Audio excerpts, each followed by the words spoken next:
जादुई दुनिया का सफर बहुत समय पहले की बात है। एक छोटे से गांव में रहने वाले लड़के का नाम था आर्यन।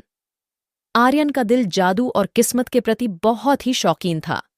वह गांव के सभी लोगों को अच्छे से जानता था और सभी उसके दोस्त थे। एक दिन आर्यन को जंगल में एक रहस्यमय आवश्यकता का पता चला। गांव की पुरानी किताबों में लिखा था कि जंगल के गहराइयों में एक जादुई पेड़ है जो सभी चीजें इंसान की मनोकामनाओं को पूरा कर सकता है।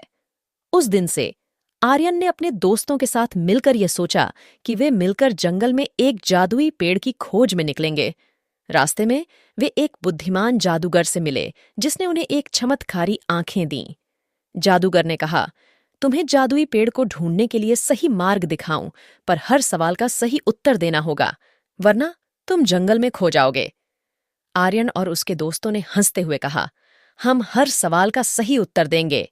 जादूगर ने मुस्कुराकर एक सवाल पूछा, जिंदगी की सबसे बड़ी कीमत क्या है? आर्यन ने तत्परता से उत्तर दिया, सबसे बड़ी कीमत है सच्चा मित्रता और परिवार का साथ। जादूगर मुस्कुरा उठे और उन्हें सही मार्ग की दिशा बताते हुए चले गए।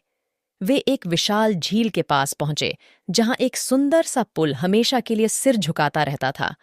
जादूगर ने एक और सवाल पूछा, यहां से पुल पर कैसे जाएंगे तुम?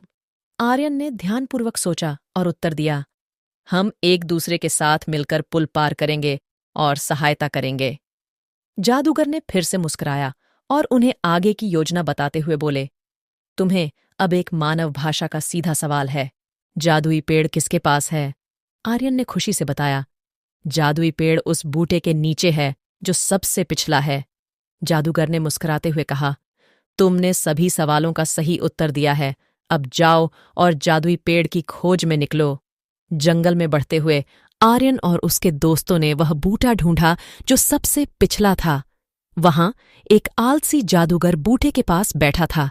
आर्यन ने धीरे से बूटे को पूछा, क्या तुम जादुई पेड़ के नीचे हो? आलसी जादूगर ने देखा और कहा, हाँ मैं हूं, लेकिन तुम्हें मेरी सहायता करनी होगी। आर्यन ने कहा, हम तैयार हैं किसी भी समस्या का सामना करने के लिए। आलसी जादूगर ने उन्हें एक और सवाल पूछा, जादुओं का उपयोग कैसे करोगे तुम? आर्यन ने उत्साह से उत्तर दिया, हम जादुओं का उपयोग सभी के भले के लिए करेंगे, सिर्फ अपने नहीं। आलसी जादूगर ने मुस्कुराया और उन्हें एक चमत्कारी बूंद दी जिससे सभी जादुओं का उपयोग करना सीख गए।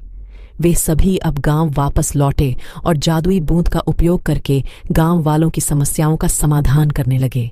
इस प्रकार आर्यन और उसके दोस्तों ने जादुई जंगल की सफलता की यात्रा पूरी की। उनकी सहायता के साथ गांव वालों की जीवन शैली में सुधार हुआ और वहां की सभी समस्याएं हल हो गईं।